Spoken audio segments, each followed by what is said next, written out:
امروز در شهر دوشنبه اجلاسی غیر نوبتی 20 مجلس وکیلان خلق شهر دوشنبه دعوت ششم با رهبری رئیس مجلس وکیلان خلق شهر دوشنبه محترم رستم امامعلی دایر گردید.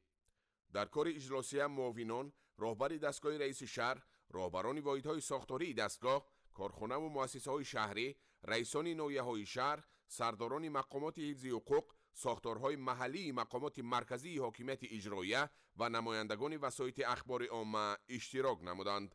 در آغاز وکیلان کاتبات اجلاسیه را انتخاب نموده، مسئله‌های روزنامه و ترتیب کار آن را تصدیق نمودند.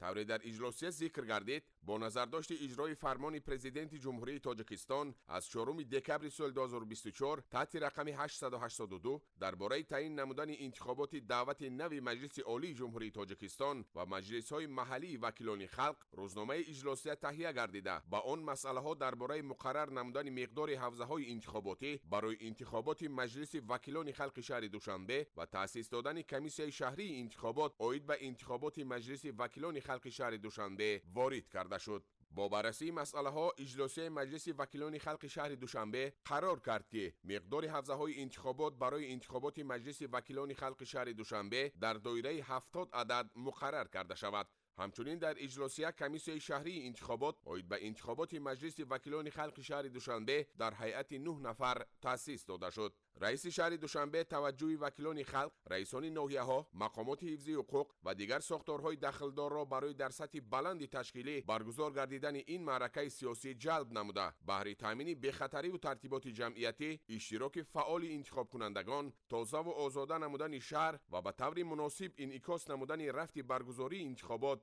دستور و سفارش‌های سودمند دادند. از روی همه مسئله‌های محاکمه شونده قرارهای دخلدار قبول گردیدند. با همین اجلاسی غیر نوبتی 20 مجلس وکیلان خلق شهر دوشنبه دعوت ششم کار خود را انجام داد.